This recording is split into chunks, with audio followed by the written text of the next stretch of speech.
तो next heading अब अपने पास जो आ रही है वो इससे भी बढ़िया है, यानी कि सेकंड कोलिगेटिव प्रॉपर्टी। फर्स्ट हम लोग RLVP कवर कर चुके हैं, अब हमारे पास सेकंड जो हेडिंग आ रही है वो क्या है भैया, इसको थोड़ा सा अच्छे से लिख देता हूँ। सेकंड हमारे पास है, थोड़ा सा पेंसिल अगर मैं फॉन्ट बढ़ा दूँ तो, ये तो पेंसिल है वैसे, तो कलर चेंज करते हैं शायद कुछ अच्छा लगे। एलिवेशन इन PP, नई हेडिंग और नई पेंसिल के साथ में। ट्राई बहुत कम करता हूँ मैं इन चीज़ों को। ये अच्छा था वैसे, फार बेटर यार, फार बेटर, कोई बात नहीं। Elevation in BP, elevation in BP।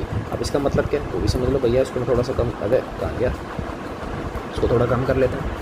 क्या आ रहा है अपने पास में, एलिवेशन इन BP। एलिवेशन का बेसिक सा मतलब होता है इंक्रीज़ होना, बढ़ना।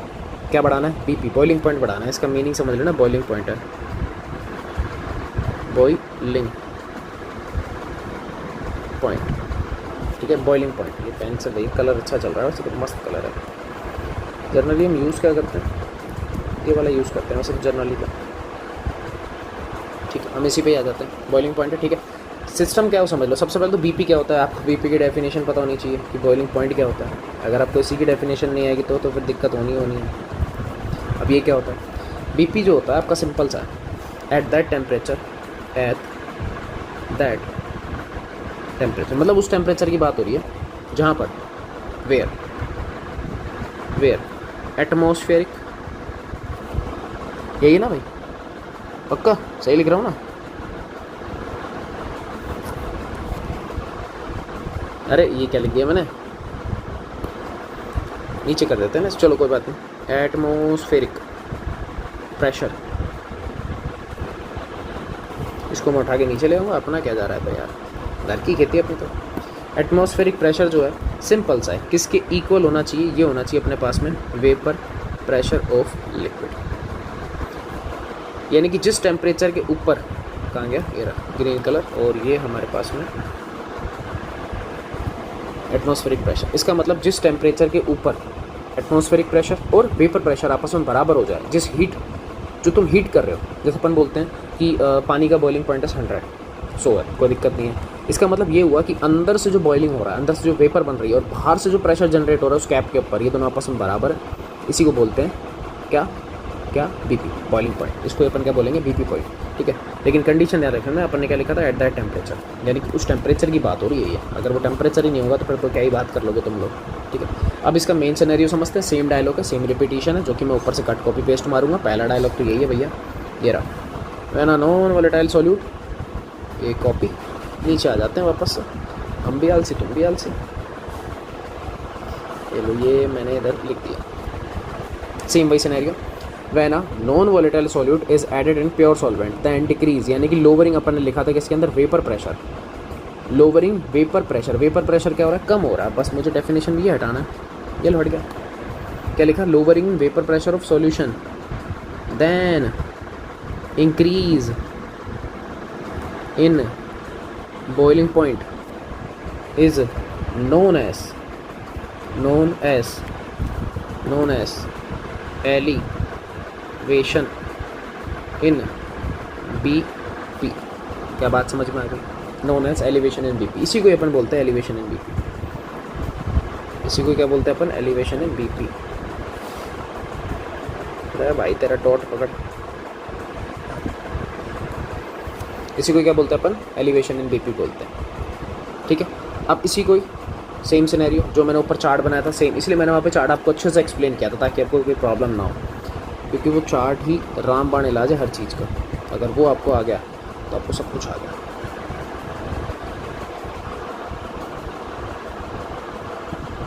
ये लो बन गया, सेम कट कॉपी पेस्ट मारा, आपको अच्छे से पता है कि मैं यहाँ पे क्या समझाने वाला हूँ।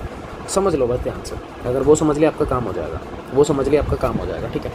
तो सबसे पहले आपको जो ऊपर का कर्व दिख रहा है ये अगेन किसका है बेटा, ये वापस से प्योर सॉल्वेंट का कर्व है। ऊपर वाला किसका कर्व है, प्योर सॉल्वेंट का। मैं एक काम करता हूँ, कलर चेंज कर लेता हूँ ताकि आपको इनिशियल फेज़ में दिक्कत नहीं है। रेड ले रहा हूँ ना मैं रेड ले रहा हूँ ताकि आपको इनिशियल फेज़ में दिक्कत नहीं है। सबसे पहले प्योर सॉल्वेंट का कर्व आपको दिख रहा होगा, उसके बाद में आपका कौन सा है, सॉल्यूशन का कर्व है। अब इसको ध्यान से समझ लेना, ध्यान से समझ लो।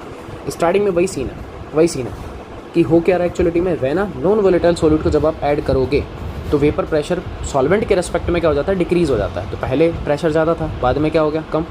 पहले प्रेशर ज़्यादा था, प्योर सॉल्वेंट का प्रेशर ज़्यादा है, अब क्या हो गया, कम। अब क्या हो गया, कम। अब कम हो चुका है, तो कम हो गया तो कर्व भी कहाँ से जा रहा है, नीचे से जा रहा है। जैसे ही मैंने वहाँ पे नॉन वोलेटाइल सॉल्यूट और बढ़ा दिया तो वेपर प्रेशर और कम हो जाएगा। पर मैंने एक चीज़ पढ़ी कि मैं चाहता हूँ कि अगर सबके वेपर प्रेशर सेम हो जाए, सबके वेपर प्रेशर सेम हो जाए, तो वहाँ पर मुझे टेम्परेचर बढ़ाना पड़ेगा। तभी तो मेरी गाड़ी T1 से कहाँ चली गई थी, T2 के पास चली गई थी। कहाँ चली गई, T1 से T2। अब इधर ही बस इनकी रिप्रेजेंटेशन भी मैं चेंज करूँगा टेम्परेचर की, इनकी मैं चेंज करूँगा। यहाँ पे तो मैंने लिख दिया टेम्परेचर, ठीक है। इसको देखो, ये जो लाइन आपको दिख रही है किसकी है, ये आपकी इसकी है, प्योर सॉल्वेंट की। तो प्योर सॉल्वेंट को रिप्रेजेंट कर रहा हूँ TB से। किससे रिप्रेजेंट कर रहा हूँ, TB, यानी कि टेम्परेचर ऑफ BP, एलिवेशन वाला। ये नोट पता ही गोलू, क्योंकि प्योर था। उसके बाद जो अगला करवा रहा है वो तो है बेटा मेरा कौन सा, TB, और उसके अगला वाला TB डैश, ठीक है। मैं ऐसे रिप्रेजेंट कर देता हूँ। आपको स्टार्टिंग में जो गैप दिख रहा है, ये वाला जो गैप दिख रहा है, इसी को ही बोलते हैं बेटा क्या, डेल TB, यानी कि एलिवेशन इन BP की कितना चेंजमेंट आया टेम्परेचर में, कितना चेंजमेंट आया टेम्परेचर में जब मैं क्या कर रहा था, दोनों का वेपर प्रेशर सेम कर रहा था, तो डेल TB आया। अगर आप लोग क्या करोगे, इसके अंदर नॉन वोलेटाइल सॉल्यूट और ज़्यादा ऐड करोगे तो आपको साफ साफ दिख रहा है एलिवेशन और ज़्यादा इंक्रीज़ होगा। ये आप देख सकते हो, मैं फिर से कलर चेंज कर रहा हूँ। एलिवेशन आप लोग देख सकते हो, देखो कितना ज़्यादा चेंज हो गया। इसका मतलब जैसे जैसे नॉन वोलेटाइल सॉल्यूट बढ़ाओगे, यहाँ पे देखो लिख रहा हूँ मैं कुछ, नॉन वोलेटाइल सॉल्यूट क्या करना है आपको, इंक्रीज़ करना है। तो क्या होगा, एलिवेशन इन BP क्या होगा, इंक्रीज़ होगा। और ये जो है ये कोलिगेटिव प्रॉपर्टी है, कोलिगेटिव प्रॉपर्टी यही है ना। फिर से एक चीज़ मैंने प्रूव कर दिया आप लोगों के सामने कि colligative property is directly proportional to number of solute particle. जितना ज़्यादा सॉल्यूट बढ़ाओगे आपका एलिवेशन इन BP बढ़ेगा। शॉर्ट एंड स्वीट में बहुत कुछ बता रहा हूँ, बहुत कुछ बता दिया आपको शॉर्ट एंड स्वीट के अंदर। ये लो, ये बढ़िया सा आपको छोटी सी चीज़ जो याद करने के लिए मैंने दे दी। अबे नीचे आ जा, अबे ऐसे भी नहीं, थोड़ा वेट करो भाई यार। अबे ताऊ, हाँ अब ठीक है, ओके कोई बात नहीं, उसको दे दो। हाईलाइटर चेंज करना पड़ेगा, येलो येलो येलो येलो। मिल गई एक चीज़ बढ़िया सी कि नॉन वोलेटाइल सॉल्यूट बढ़ेगा तो एलिवेशन इन BP भी बढ़ेगा। बीच में लगा रहा हूँ मैं डायरेक्टली प्रोपोर्शनल, अबे यार बीच में लगा रहा हूँ डायरेक्टली प्रोपोर्शनल का साइन। बात समझ में आ गई, क्या बात समझ में आई? मेरे को इतना सा बता दो, चार्ट में कोई दिक्कत है? क्योंकि चार्ट अपन देखो ऊपर देख चुके थे। चार्ट अपन ने किसके अंदर समझ लिया था, चार्ट अपन ने समझ लिया था किसके अंदर, किसके अंदर, राउट्स लो, कौन सा राउट्स लो भाई, RLBP में रिलेटिव लोअरिंग वेपर प्रेशर। वही चार्ट यहाँ पर भी आया हमारे सामने, उसी चार्ट को मैंने रिपीट किया, बस वही चार्ट रिपीट हो रहा है। एलिवेशन अभी नहीं, अभी आपको मैंने मेनली ग्राफ ही समझाया, क्योंकि ग्राफ समझ लिया आपको सब समझ में आ जाएगा। ग्राफ समझ लिया आपको सब समझ में आ जाएगा। जैसे जैसे सॉल्वेंट बढ़ाओगे, जैसे जैसे आप लोग क्या करोगे, सॉल्यूट को इंक्रीज़ करोगे, नॉन वोलेटाइल सॉल्यूट को इंक्रीज़ करोगे, आपका कर्व बार बार नीचे से जाएगा, उतना नीचे होता जाएगा, यानी कि बार बार आपका वेपर प्रेशर क्या हो रहा है, कम हो रहा है। उस वेपर प्रेशर को मुझे प्योर सॉल्वेंट के इक्वल करना है, तो टेम्परेचर बढ़ाना ही पड़ेगा। और अगर टेम्परेचर एक बार बढ़ा दिया तो हमारा काम हो गया, फिर ताता थैया, फिर तो मज़ा आ जाएगा भैया, फिर तो मज़ा आ जाएगा। इसको थोड़ा सा मैं इधर कर देता हूँ, तू भी चल, तू यहाँ क्या कर रहा है भाई, चल इधर, तू भी इधर हो जा। जो कॉर्नर वाली चीज़ें कॉर्नर में अच्छी लगेगी, वहाँ स्पेस था ना अपने पास। तो एक काम करते हैं, इस डायग्राम को भी थोड़ा सा मैं टिल्ट कर देता हूँ, शिफ्ट कर देता हूँ, मतलब थोड़ा यहाँ पे अच्छा लगेगा यार। कोने में फिर अच्छा नहीं लगता, बेचारा गरीबों की तरह पड़ा। ये लो, क्या बात समझ में आई? कमेंट चेक करें, यस और नो वाले, देखें कोई प्रॉब्लम है भाई? अभी तक कोई प्रॉब्लम कर्व के अंदर, मैं कर्व की बात कर रहा हूँ। कर्व के साथ साथ जो मैंने डेल TB समझाया आपको, उसमें कोई दिक्कत कि टेम्परेचर में कैसे डिफरेंस आया, वो TB नोट कहाँ से आया, TB कहाँ से आया, उसमें बताओ, उसमें कोई दिक्कत, यस और नो है तो हाँ, नहीं तो ना। सिंपल सी बात है तो हाँ, नहीं तो ना। खेल ख़त्म।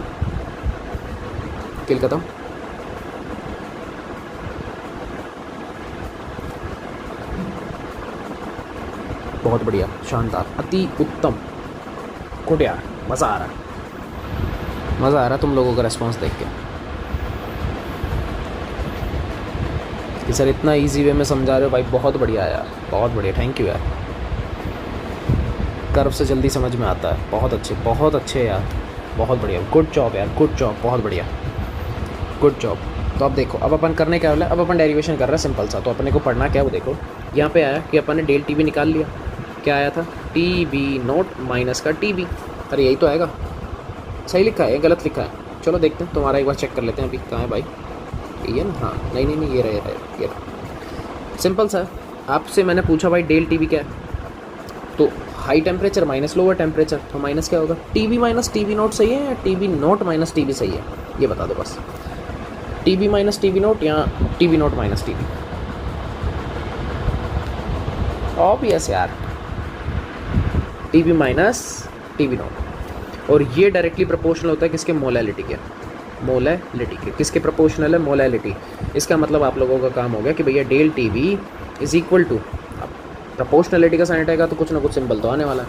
यहाँ पे आता है के बी और इनटू में स्मॉल एम, इनटू में स्मॉल एम। अब आपको स्मॉल एम का फॉर्मूला आपको अच्छे से पता है, तो उसमें कोई दिक्कत वाली बात है नहीं।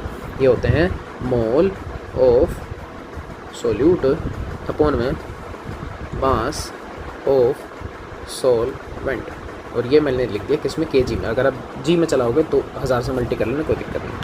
ये किसका फार्मूला बन गया, ये आपका बन गया डेल टी वी का फार्मूला। ये किसका बन गया भाई, ये आपका बन गया डेल टी वी का फार्मूला। ये बन गया आपका डेल टी वी का फार्मूला,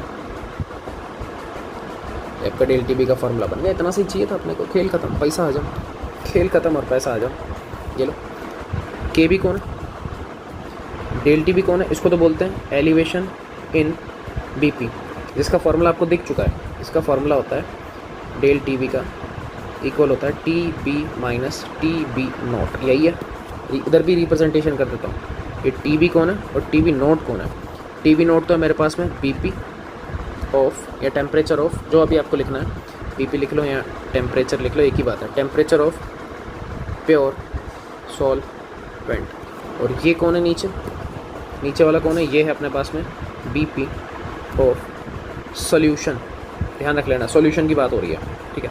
बाकी आपको कुछ दिखाने की जरूरत नहीं। एक के बी रहे ना, के बी को एक काम करता हूँ, इसको यहाँ से हटाओ, के बी अंकल को ये यहाँ दिखा देता हूँ, ब्लू वाले से कर दूँगा। अगर पेन चेंज कर ग्रीन लगा दें, एक मिनट तो आ जाए भाई, ये ले पिंक हो गया, पिंक चलें तो पिंक हो गया। तो कौन है ये, इसका जो नाम होता है, या तो उसको बोल दो एलिवेशन कांस्टेंट, एलिवेशन कांस्टेंट भी इसको बोलते हैं। मैं यहाँ पे लाइन भी मार्क कर देता हूँ ताकि आपको कोई दिक्कत नहीं है देखने में, ठीक है। क्या बोलते हैं इसको, एलिवेशन कांस्टेंट भी बोलते हैं। और साथ में इसका जो दूसरा फेमस नेम है वो है इवैल्यूस्कोपिक कांस्टेंट। ये थोड़ा ज़्यादा फेमस है कांस्टेंट, ये नाम थोड़ा ज़्यादा फेमस है, तो इस नाम को तो याद रख लेना। मैं हाईलाइटर चला देता हूँ, हाईलाइट, इस नाम को थोड़ा ज़्यादा याद रख लेना, इवैल्यूस्कोपिक कांस्टेंट। इसको ये भी बोलते हैं कांस्टेंट, वो कंसंट्रेशन मत समझ लेना भाई, TANT, मैं पूरा ही लिख देता हूँ कांस्टेंट। ये लो, ये थोड़ा ज़्यादा इंपॉर्टेंट है, बस ये ध्यान रख लेना। और ये फार्मूला आप लोगों के सामने है, और कुछ भी नहीं है इसके सामने, तो ठीक है। ये आप लोगों के सामने जो चीज़ें होनी चाहिए जनरली, मैं सारी चीज़ें लिख रहा हूँ यहाँ पे, ताकि आपको इन फ्यूचर कोई भी प्रॉब्लम नहीं हो, इन फ्यूचर कोई भी प्रॉब्लम नहीं हो, ठीक है। हाँ बिल्कुल बिल्कुल बिल्कुल बेटा, इसको ये भी बोल सकते हैं भाई, एकदम सही बोला है किसी ने, मोलाल एलिवेशन कांस्टेंट। बिल्कुल भाई बोल सकते हो, कोई मना नहीं है। 3 नाम आ गए आपके पास में, 3 नाम आ गए, बिल्कुल बिल्कुल आप लोग बोल सकते हो, कोई दिक्कत वाली बात नहीं है, मस्त है एकदम, बस बढ़िया, कोई टेंशन नहीं है। अब एक काम करो, मुझे यूनिट ऑफ के बी बता दो बस, यूनिट ऑफ के बी ये मुझे बताओ क्या आएगी। फॉर्मूला आप लोगों के सामने, आराम से देखो, यूनिट बताओ, क्योंकि टेम्परेचर चलेगा देखो केल्विन में, तो ये तो केल्विन में हो गया। मोल वोल आपको पता ही है, मोल आपको पता ही है, मैं तो सीधा लिखूँगा। थोड़ा इमेजिन करना, टेम्परेचर आपका केल्विन, नीचे से mass of solvent cross multiply के ऊपर, यानी कि किलोग्राम वहाँ चला जाएगा, मोल आ जाएंगे नीचे। तो इनडायरेक्टली आपको मैंने हिंट दे दी, इनडायरेक्टली मैंने आपको हिंट दे दी है। वैसे तो केल्विन इनटू होता है किलोग्राम, और ये नीचे आ जाएगा पर मोल, ये इसका यूनिट है, ये यूनिट है इसका। अबे यार कौन कौन आ जाता है बीच में, इसका यूनिट है, यूनिट है इसका। अरे रुक जाओ यार, के बी, ये लो, ये इसका यूनिट आ गया, ये यूनिट है इसका, ख़त्म। तो फॉर्मूला भी हो गया, यूनिट भी होगी, सारी चीज़ें हो गई, सारी चीज़ें हो गई, सारी चीज़ें होगी। बाकी तो यार देखो अपने ऊपर है, वो तो अब कुछ भी कर लो यार तुम लोग तो। हाँ, इसको ब्रेक कर सकते हो, वही वाली बात की मोल्स को आप ओपन कर लो, मास अपॉन में मोलार मास, तो उसमें कोई फ़र्क है नहीं। हाँ, एक्चुअली में यहाँ पे जो निकलता है वो मोलार मास ही निकाला जाता है, ये दैट्स अ रियलिटी, ये बात सच है, तो लिखना पड़ेगा। तो मैं लिख देता हूँ भाई कि del T B is equal to क्या है अपने पास में, mole, sorry K B into में मोल्स था ना, तो मोल्स को मैं लिख रहा हूँ गिवन मास अपॉन में मोलार मास इंटू में क्या था, मास ऑफ सॉल्वेंट, तो उसको मैं रिप्रेजेंट कर देता हूँ W1 से, और किलोग्राम में ही है, ये किलोग्राम में ही है। तो यहाँ से मुझे अगर M2 चाहिए, पेपर में M2 पूछेगा मेजॉरिटी केसेस में, तो M2 चाहिए, तो ये लो W2 अपॉन में डेल टी बी इंटू में W1, ये kg में, ठीक है, ये लो हो गया, एक और फार्मूला रेडी हो गया। तो इसमें कोई दिक्कत वाली बात नहीं थी, वो तो उसके पूछने के ऊपर डिपेंड करता है क्या और कैसे पूछ रहा है, उससे कोई फ़र्क नहीं पड़ेगा, उससे कोई फ़र्क नहीं पड़ेगा। ये लो,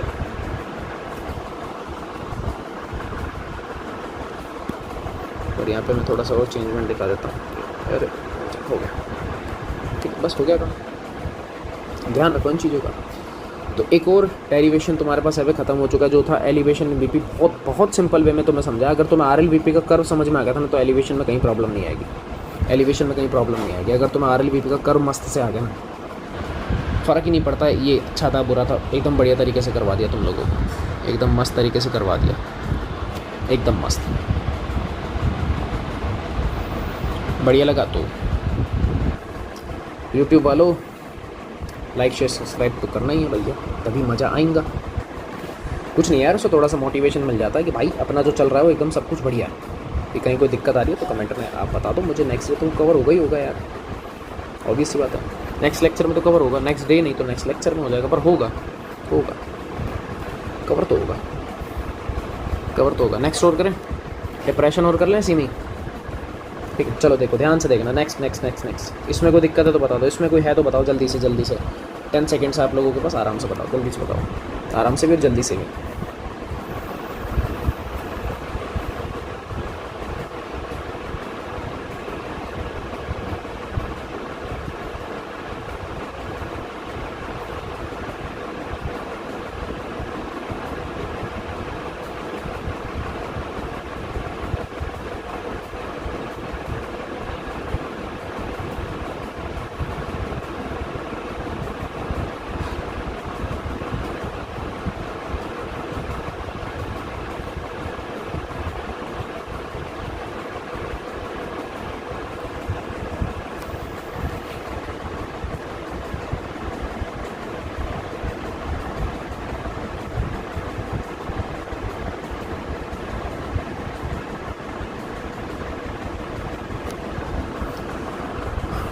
बता दिया, बढ़िया है, कोई टेंशन नहीं, कोई दिक्कत नहीं, बहुत बढ़िया। तो नेक्स्ट अपनी जो हेडिंग आ रही है वो यही है बेटा, depression, double S, depression in freezing point. Next अपने पास आ रही है डिप्रेशन इन फ्रीजिंग पॉइंट, ठीक है, कोई दिक्कत है तो बताओ।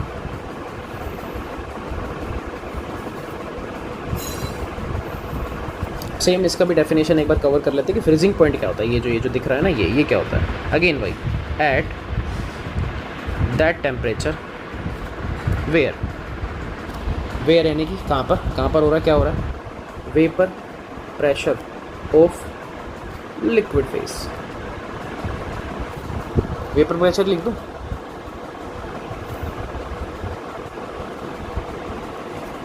Vapour pressure in liquid phase. अच्छा, वेपर प्रेशर ऑफ सब्सटेंस तो मैं खाई गया बीच में से, भाई कोई आदमी भी तो होगा। Vapour pressure of substance in liquid phase में, ठीक है। Vapour pressure of substance in liquid phase is equal to vapour pressure of substance in solid phase. मतलब एक वो जगह है जहाँ पर तुम्हारा लिक्विड कन्वर्ट होने का ट्राई कर रहा है सॉलिड में, तो उस जगह पर उस टेम्परेचर के ऊपर जो भी वेपर प्रेशर होगा लिक्विड का और सॉलिड का, ये दोनों अगर आपस में बराबर है, उसी टेम्परेचर को हम लोग बोल देते हैं फ्रीजिंग पॉइंट। उसी को क्या बोल देते हैं, फ्रीजिंग पॉइंट। बिल्कुल शॉर्ट एंड स्वीट में लिखा है, आप इसको कन्वर्ट कर सकते हो।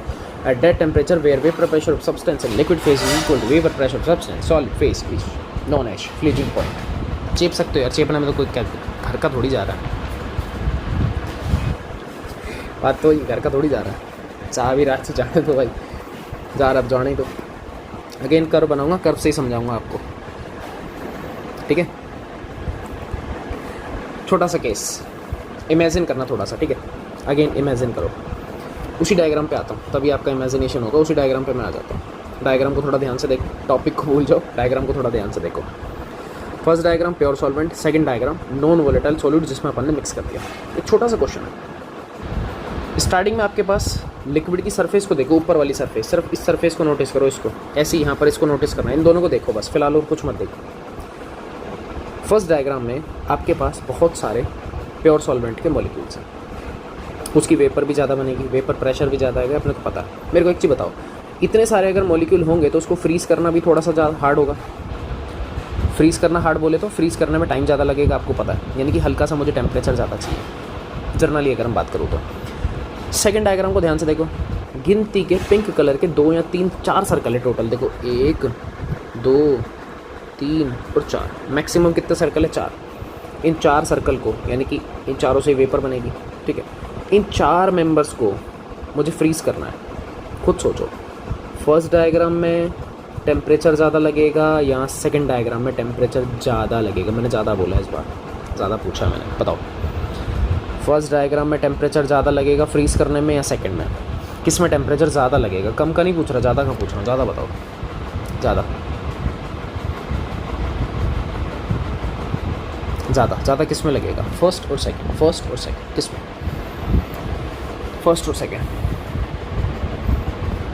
Thank you very much. क्या ऑब्वियस है सर, फर्स्ट में ज़्यादा लगेगा क्योंकि फर्स्ट में नंबर ऑफ मॉलिक्यूल ज़्यादा है। भाई सिंपल सी बात है।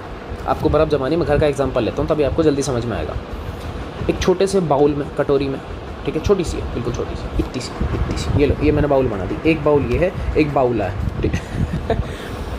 दोनों में पानी है, दोनों को फ्रीज़ करना है, किस में टाइम ज़्यादा लगेगा? ऑब्वियस है नीचे वाले में, बड़े में, क्योंकि उसमें क्वांटिटी ज़्यादा है। तो जिसमें क्वांटिटी ज़्यादा होगी उसका टेम्परेचर भी थोड़ा सा हाई लगेगा, टाइम भी ज़्यादा लगेगा। लेकिन नीचे वाले टेम्परेचर कम और थोड़े से टाइम में हो जाएगा यार। इसका मतलब ये हुआ, इसका मतलब क्या है? आ जाओ नीचे।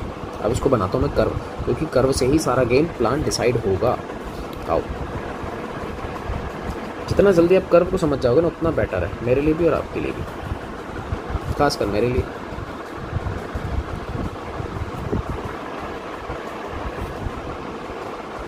चलो हो गया है तो काम।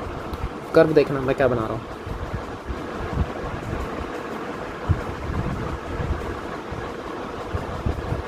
अबे तेरी तो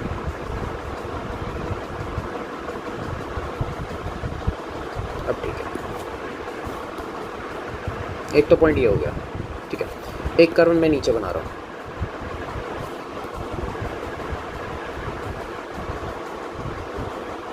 ये लो, ये 2 कर्व अपने पास आ गए। चाहिए चाकू सी बना दिए, तलवार।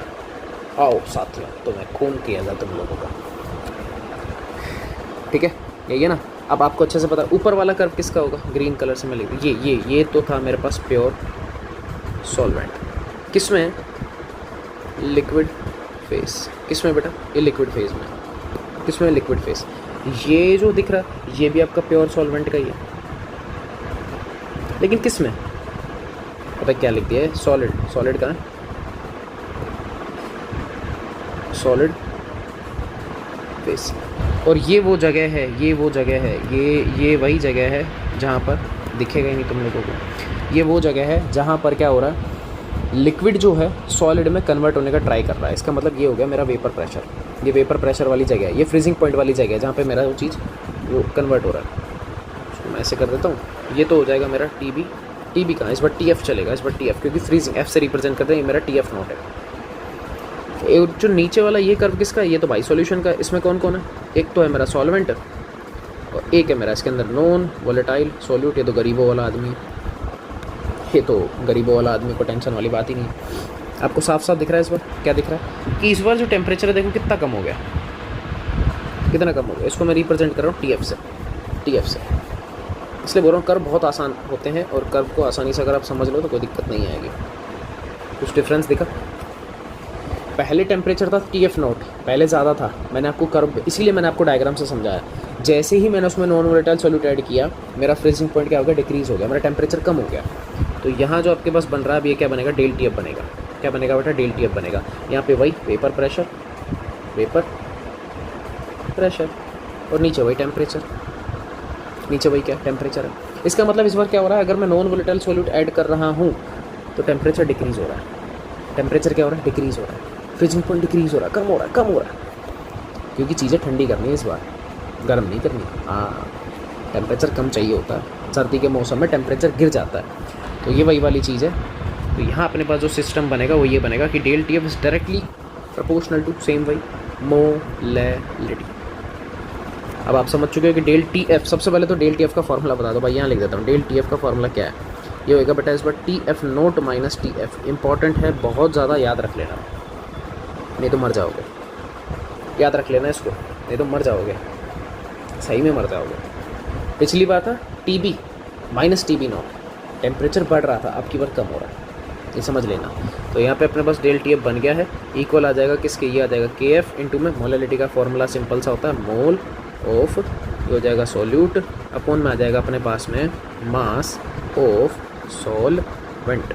और अगर मैं यहाँ पे इसको ग्राम में ले लूँगा तो मल्टीप्लाई बाय 1000। ये मैंने पिछली बार नहीं लिखा पर मैं इस बार लिख रहा हूँ, ठीक है। और ये हो गया मेरा formula pack,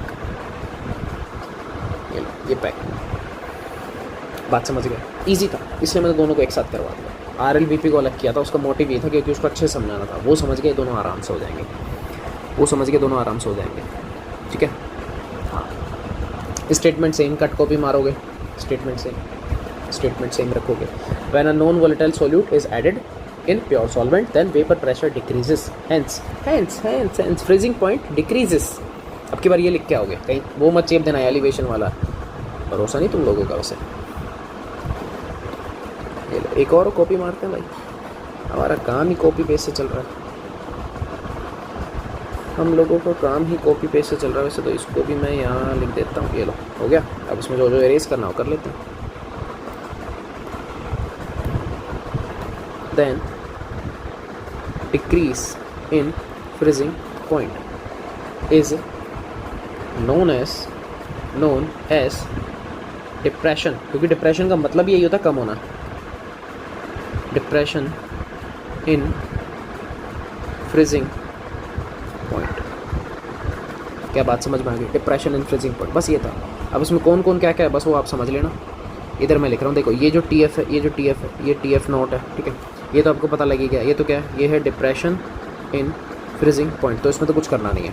T F not कौन था, ये है भैया फ्रीजिंग पॉइंट ऑफ सॉल्वेंट। क्या है ये, फ्रीजिंग पॉइंट ऑफ सॉल्वेंट है। उस एरो को मैं थोड़ा बड़ा कर देता हूँ। ये क्या है, ये मेरे पास फ्रीजिंग पॉइंट ऑफ सॉल्यूशन, ये मेरे पास सॉल्यूशन का, ये मेरे पास सॉल्यूशन का, ये सॉल्यूशन का, ठीक है।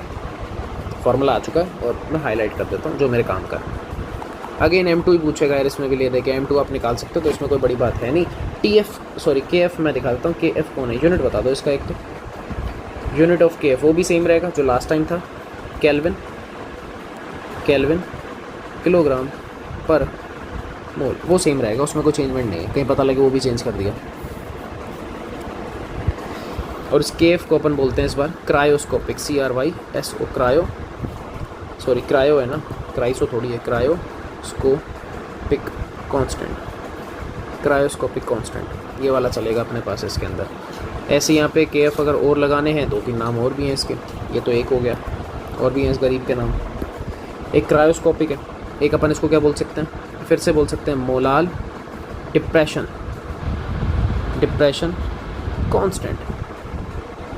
कांस्टेंट, ये भी आप बोल सकते हो मोलाल वाला, ठीक है। या नॉर्मली जर्नल आप ये भी बोल सकते हो डिप्रेशन कांस्टेंट, अगर आपको मज़ा नहीं आ रहा तो, कि नहीं सर इतना कौन याद करे, डिप्रेशन कांस्टेंट। अब आप समझ चुके वर्ड आपको कौन सा याद करना जो अजीब सा लगे, जैसे वहाँ मार्क किया था ऐसे इधर, इसका यूनिट आप लोगों के सामने कर सकते हो, कोई दिक्कत नहीं है। हाँ, बात समझ गए। अच्छा वो सॉरी, हाँ M2 तो बनाया नहीं हम लोगों ने, M2 बना देते हैं फिर इसको ख़त्म करते हैं ना, M2 बना लेते हैं। सो रुको एक सेकेंड, तो del T F is equal to क्या अपने पास में, KF इंटू में मोल को लिख रहा हूँ W2 अपॉन में M2 इंटू में W1। और ये चल रहा है बेटा वापस से kg में, ठीक है। तो मेरे पास m2 जो आएगा वो सेम रहेगा kf इंटू में W2 अपॉन में डेल TF इंटू में W1 और ये रहेगा kg में। जब तक kg लिखूँगा तब तक आप समझ जाना कि चेंज नहीं करना है, 1000 से मल्टी नहीं करोगे, बस आप ये ध्यान रख लेना, नहीं तो फिर कर लेना। अब बताओ भाई, दोनों टॉपिक में से किसी में भी दिक्कत, गला बैठ गया, मौसम वेदर चेंज हो रहा है ना, दोनों टॉपिक में से किसी में भी कोई problem, if you any doubt comment box आप लोगों के लिए ही है, बताओ। तुम लोगों के पास तो सारी फैसिलिटीज़ हैं यार, मेल डाल दो, अपना स्कूल ग्रुप है, या मुझे डायरेक्टली तुम मैसेज कर दो, मोबाइल नंबर है आप लोगों के पास में, ऑब्वियस सी बात है। यूट्यूब वालों आप लोगों के पास 2 ऑप्शन है, टेलीग्राम है, टेलीग्राम में जो भी डाउट आप पूछ सकते हो, और सेकंड थिंग अपना यूट्यूब का कमेंट बॉक्स, कोई टेंशन वाली बात है नहीं, आप आराम से पूछो, आराम से पूछो। गुड जॉब, बहुत बढ़िया, no doubt no doubt no doubt, बहुत अच्छे यार, बढ़िया बढ़िया बढ़िया। क्योंकि इससे तुम्हारा बेनिफिट ये हुआ कि जितना जैसे मैंने तुम्हें क्लास के अंदर समझा था सेम एज इट इज़ मैंने तुम्हें यहाँ पर भी समझाया, कोई चेंज नहीं किया, कोई कंजूसी नहीं करी, उससे बेटर ही समझाया उल्टा।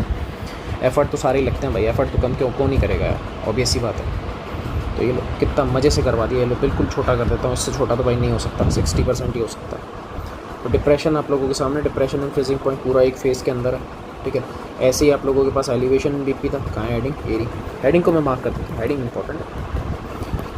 फिर से बोल रहा हूँ भैया, कोलिगेटिव की कोई भी हेडिंग बेकार नहीं है, कोलिगेटिव सारे अच्छे हैं, कोलिगेटिव तो पढ़ लेना जितना बढ़िया से पढ़ सको।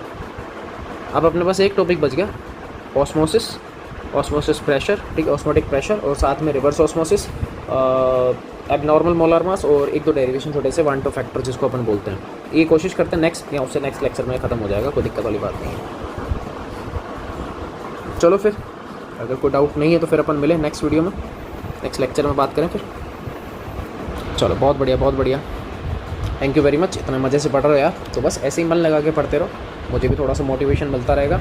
और यूट्यूब वालों भैया लाइक शेयर सब्सक्राइब करना ही करना है, मस्ट है। अगर मज़ा आ रहा है तो, नहीं आ रहा तो फिर कमेंट करो भाई कि प्रॉब्लम क्या है। ठीक है भाई, चलो मिलेंगे फिर अपन नेक्स्ट वीडियो में, तब तक के लिए भैया जय हिंद।